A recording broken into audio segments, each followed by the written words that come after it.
Hello, and welcome back to the Everyday English Podcast. I am so happy you are here with us today. This is the place where we have real conversations, give you clear explanations, and provide the long listening practice you need to live your daily life in English. Today, we are tackling a topic that makes almost everyone nervous, even native speakers. We are talking about money, banks, and what to do when something goes wrong. That is right. It is great to be here. You know, I was just thinking about this topic. When I moved to a new city last year, I had to open a new bank account. That part was okay. But a month later, I looked at my phone, I opened my banking app, and my heart stopped. There was a charge for $50 that I did not recognize. That is a terrible feeling. Your heart starts beating fast, you feel a little bit of panic. You think, did I spend that money? Did someone steal my card? And then the hardest part begins. You realize you have to call the bank. Exactly. And calling customer service is hard enough in your own language, but imagine doing it in a second language. You're afraid you will not understand the agent. You're afraid you will say the wrong thing. You are worried that if you are not clear, you might lose that $50 forever. That is exactly why we are making this episode today. We want to take that fear away.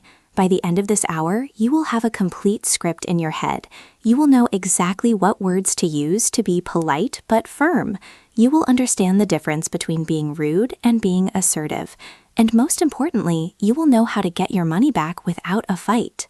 I love that promise, getting money back without a fight. So where do we start? Do we start with the phone call? Before we pick up the phone, we need to arm ourselves with the right vocabulary. In a situation like this, the specific words you choose act like keys.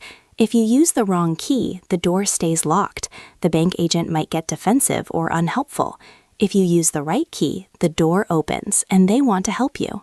That is a great metaphor. So what is the first key? What is the first word we need to know? The first word is the most important one. It is the word discrepancy. Let's say that together slowly. Discrepancy. Discrepancy. Discrepancy. It sounds very formal. What does it mean exactly? A discrepancy is a lack of compatibility or similarity between two facts.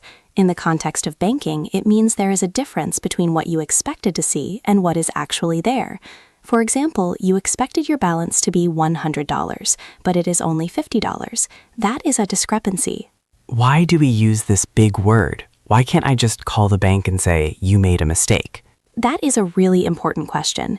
If you say you made a mistake, you are blaming the person you are talking to, or you are blaming the bank. In English, specifically in the US, UK, and Canada, we try to avoid direct blame in customer service situations. If you accuse them of a mistake, they might put their guard up. But discrepancy is a neutral word. It is a mathematical word. It just says these numbers don't match. It doesn't say whose fault it is. I see. So saying, I noticed a discrepancy is much softer than saying, you are wrong. It sounds more professional. Exactly. It makes you sound like an educated, calm customer who is just trying to solve a puzzle, not a customer who is angry and looking for a fight. That is our first power word. Our second word is unauthorized.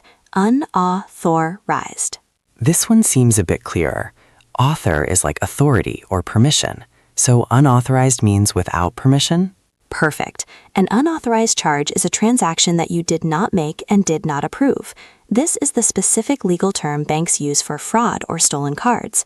If you see a purchase at a shoe store in London, but you are currently in New York, that is an unauthorized charge. Using this word tells the bank agent immediately that this is a security issue. Okay, so we have discrepancy for general errors, and unauthorized charge for when someone else uses your card. What about when the bank charges you a fee? Like maybe a monthly service fee. Right. Sometimes the bank charges you because you broke a rule. Maybe you spent more money than you have in your account. This puts your balance below zero. We call this an overdraft. Overdraft. I hate that word. I have had a few of those. We all have. An overdraft fee is the penalty asking you to pay for going into the negative. Sometimes banks make mistakes and charge this fee even when you have money. So you might call to dispute an overdraft fee. Dispute. That is another good word. To dispute means to argue against, right? Yes, but in banking, it specifically means to formally question the validity of a transaction. You are opening a case. You are not just complaining, you are filing a dispute. So you might say, I would like to dispute this overdraft fee. Okay, I have my vocabulary list starting to grow. Discrepancy, unauthorized, overdraft, and dispute. Oh, and one more. Who is the person selling the things? The seller is called the merchant. On your bank statement, the name of the store or the company is listed as the merchant name. Sometimes the merchant name is confusing. You might buy coffee at Starbucks, but on your statement, the merchant might be SBX Coffee Services, Inc. That is confusing. I have definitely panicked before because I didn't recognize the merchant name, only to realize later it was just my grocery store. That happens to the best of us. So we have our vocabulary keys. Now we need to talk about grammar, but not textbook grammar. We need to talk about softener grammar. Softener grammar? That sounds comfortable, like a soft pillow. It is comfortable. In many cultures, directness is valued. You say what you want clearly. Give me the refund. Cancel this charge. But in English-speaking cultures, especially in formal or service situations, direct commands can sound very rude. They can sound aggressive. To avoid this, we use grammar to soften our requests. Can you give us an example of a hard request versus a soft request? Sure. A hard request is, tell me what this charge is. It is a command. It is grammatically correct, but it feels cold. A softened version would be, could you tell me what this charge is? That is better. Could makes it polite. Yes, but we can go even softer. We can use a phrase like, I was wondering if you could tell me what this charge is. I was wondering if. That is a long phrase just to ask a question. It is long, but it is magic. When you say, I was wondering if, you are removing all the pressure from the other person. You are effectively saying, I have a thought and I am curious if you can help me. It completely disarms a stressful situation. We also use phrases like, I noticed that, instead of, you did this. So instead of, you charged me the wrong amount, I should say, I noticed that the amount charged seems incorrect. Precisely. You are observing the problem, not accusing the person. This is crucial because the customer service agent on the phone is usually not the person who made the mistake. They are just a person sitting in a call center trying to help. If you attack them, they feel bad. If you work with them to look at the noticeable discrepancy, they become your partner. This is really a lesson in psychology as much as it is a lesson in English. Language is psychology. How we use words changes how people feel. Before we put this into a full conversation, I want to try a little experiment. We are going to do 2 role plays. First, we will do the don't role play. This is exactly what you should not do.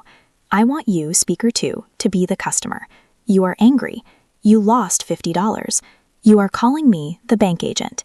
Okay, I can do that. I will channel my frustration. Let me get into character. Ring, ring. Hello, this is Citibank. How can I help you? Hello? Look, you took $50 from my account. It is wrong. Give it back to me now. Excuse me? I need to access your account first. Can I have your name?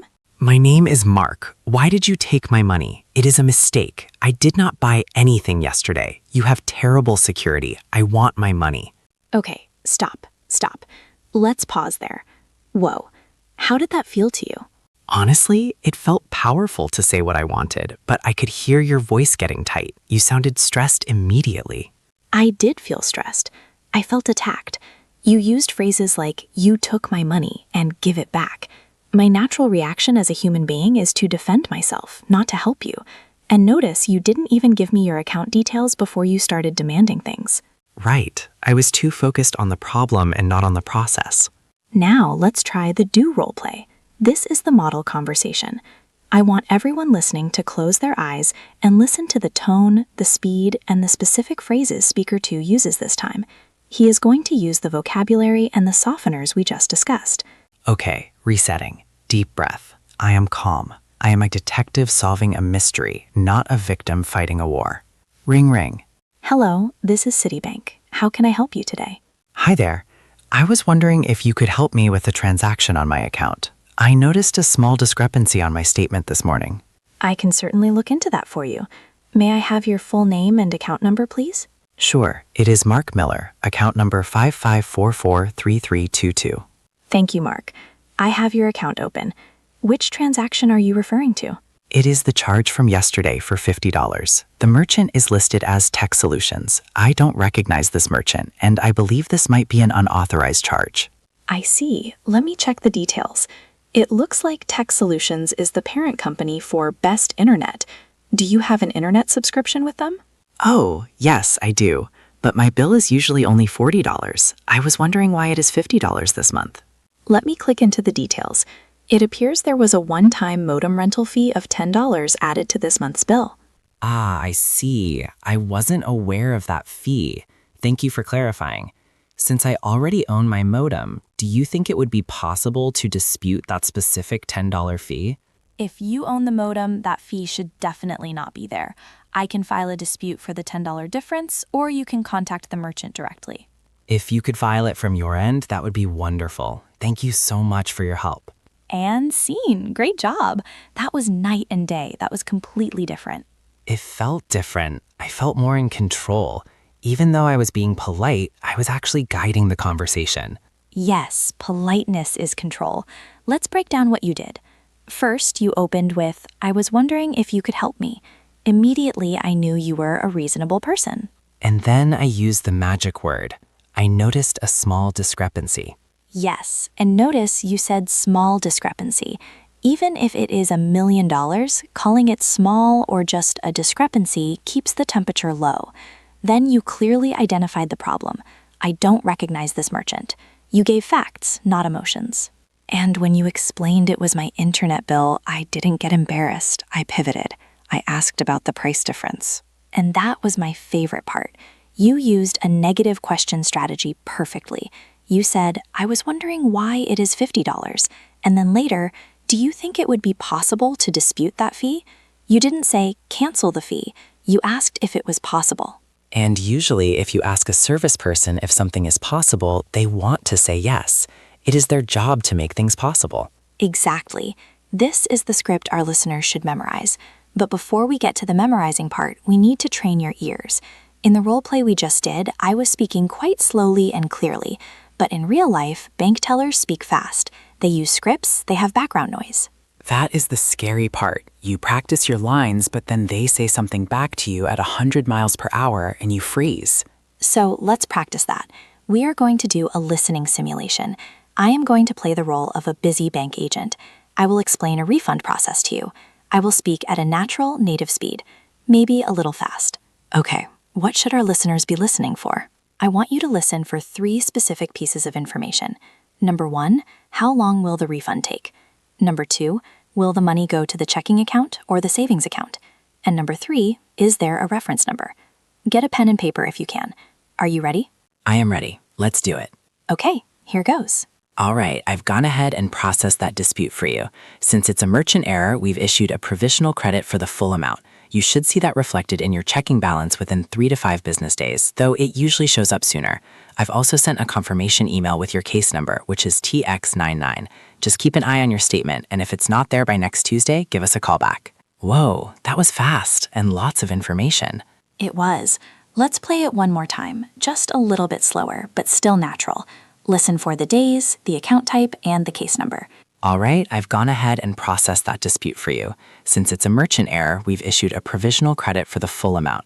You should see that reflected in your checking balance within 3 to 5 business days. I've also sent a confirmation email with your case number, which is TX99. Okay, I think I caught it that time. Let's review the answers. Question 1, how long will the refund take? The answer was 3 to 5 business days. Did you catch that? Business days means weekends don't count. So if you call on Friday, you might not see the money until next Thursday. Question 2, checking or savings? I said reflected in your checking balance. It goes back to the account you spent it from. And finally, the reference number. It was TX99. Did you notice I said case number instead of reference number? They mean the same thing. In exams like IELTS or TOEFL, they often change the word in the question to test your vocabulary range. Case number, ticket number, reference ID, these are all synonyms. That is a great tip for test takers. Always listen for synonyms. Now that we have practiced listening, we need to practice speaking. Listening is passive, but speaking is active. To handle a bank call, your mouth needs to know the shape of the words before you make the call. We are going to try a technique called shadowing. Shadowing is where you repeat exactly what the speaker says, matching their speed and intonation, right? Yes, I am going to say 3 golden sentences for bank disputes. I will say them, then I will leave a quiet space for you, the listener, to say them out loud. Do not just say them in your head, say them with your voice. You need to feel the rhythm. I will do it too. I want to perfect my accent. Great. Here is sentence number 1. This is how you open the call. Hi, I noticed a discrepancy on my statement. Short pause for listener. Hi, I noticed a discrepancy on my statement. Good. Make sure you stress the word noticed and crepancy. I noticed a discrepancy. Let's try sentence number 2. This is for the details. I was wondering if you could clarify this charge. I was wondering if you could clarify this charge. Excellent. Notice how the words wondering if you could flow together. It sounds like one long word, wondering if you could. We don't say wondering if you could. We connect them, wondering if you could. That linking is what makes it sound fluent. Exactly. Now, sentence number 3, the closing request. Do you think it would be possible to reverse the fee? Do you think it would be possible to reverse the fee? Perfect. Reverse is the banking word for undo or give back. You reverse a fee. You reverse a charge. I feel much more prepared now. I have the vocabulary, discrepancy, unauthorized, overdraft. I have the grammar, I was wondering if, and I have the listening skills to catch the details. You have the complete toolkit. And here is the most important thing to remember. The person on the other end of the phone is a human being. They deal with angry people all day long. If you use these softeners, if you are polite, you will be the best call they have all day. And because of that, they will work harder to help you. It pays to be polite. Literally, it puts money back in your pocket. It really does. Now, before we finish, I have a small challenge for you. We talked about a lot of information today. If you are listening to this while driving or washing dishes, you might forget the specific phrases. So what should they do? I want you to take a sticky note or a small piece of paper. Write down just 3 things. 1, I noticed a discrepancy. 2, I was wondering if. 3, is it possible to reverse this? Put this note in your wallet or stick it on your fridge, or maybe keep it near your computer where you check your banking. That is a great idea. That way, when the panic hits, and it will hit, you don't have to think. You just look at the note and read the script. Exactly. You outsource the thinking to the paper so you can focus on breathing and staying calm. And if you enjoyed this practical advice, you should make sure you are subscribed to the Everyday English podcast. We don't just teach you random words, we teach you how to survive and thrive in English. Yes, please hit that subscribe button. In our next episode, we are going to move from banking to housing. You have your money safe, now you need a place to live. We will be talking about how to read a lease, how to speak to landlords, and what security deposit really means. You do not want to miss that. That sounds incredibly useful. Housing contracts are even scarier than bank statements. We will make them simple. Thank you so much for listening today. Remember, a mistake on your bank statement is not a disaster. It is just a conversation waiting to happen. And now you have the words to handle it. Thanks for listening, everyone. Good luck with those bank calls. See you in the next episode. Bye!